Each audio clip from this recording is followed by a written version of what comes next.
백내장 수술하시고 비문증 생기신 거에 대해서 좀 말씀을 드릴 건데요. 백내장 수술하시고 나서 눈에 떠다니는 게 날파리 같은 것들이 보이거나 번쩍번쩍 하는 게 느껴지시거나 그런 경우들이 종종 있으시죠. 이게 비문증, 광시증 이렇게 부르는 건데요.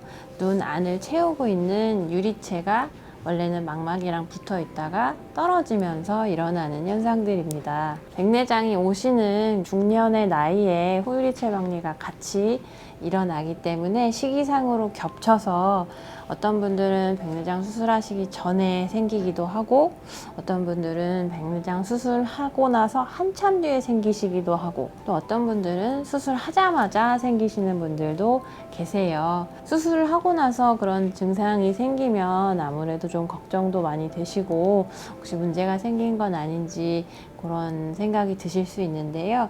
이 백내장 수술하고 나서 비문증이 생기는 것을 예측할 수 있을까 하는 내용입니다. 그래서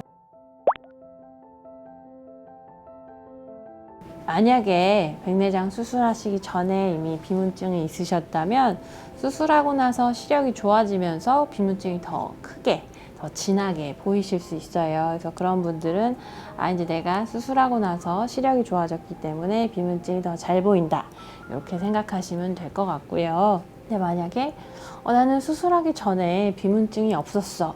그런데 백내장 수술하고 나서 비문증이 생길 수 있을까?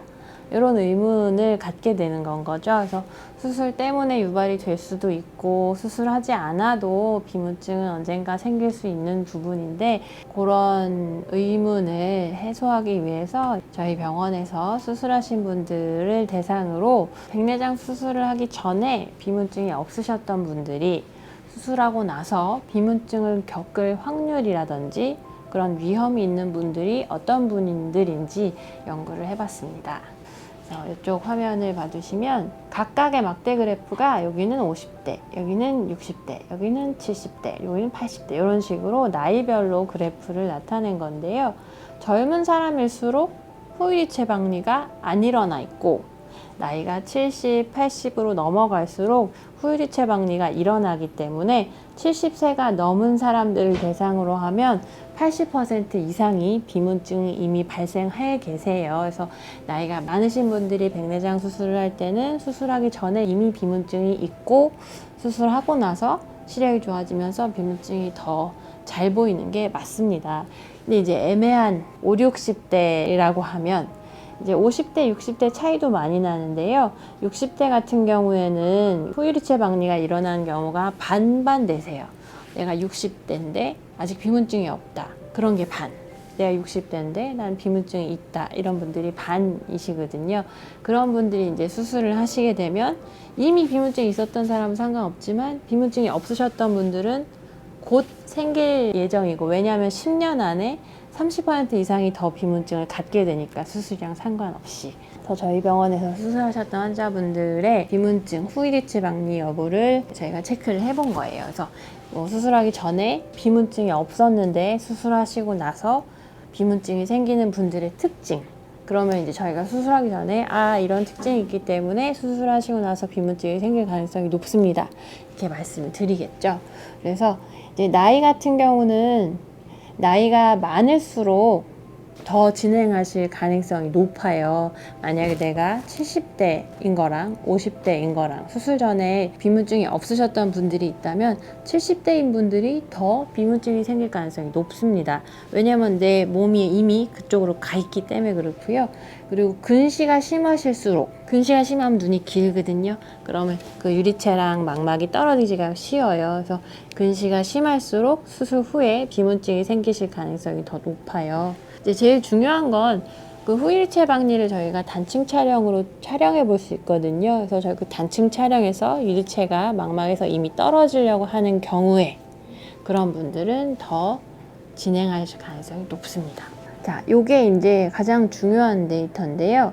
그 후유리체 박리가 아예 없었던 분들에 비해서 단층 촬영을 했을 때 유리체가 망막이랑 떨어지려고 하는 경향을 보이는 경우에 2배에서 3.5배까지 리스크가 증가하거든요. 그래서 수술하기 전에 후유리체 박리가 어느 정도 진행했는지를 파악해보면 이 사람이 수술 후에 얼마나 비문증이 발생할 가능성이 높은지를 알 수 있습니다. 그리고 두 번째는 이건 굉장히 새로운 발견이어서 저도 좀 재밌다고 느꼈었던 건데, 유리체는 망막이랑 붙어 있지만 어디는 더 세게 붙어 있고 어디는 덜 세게 붙어 있고, 그런데 가장 세게 붙어 있는 데가 시신경이거든요.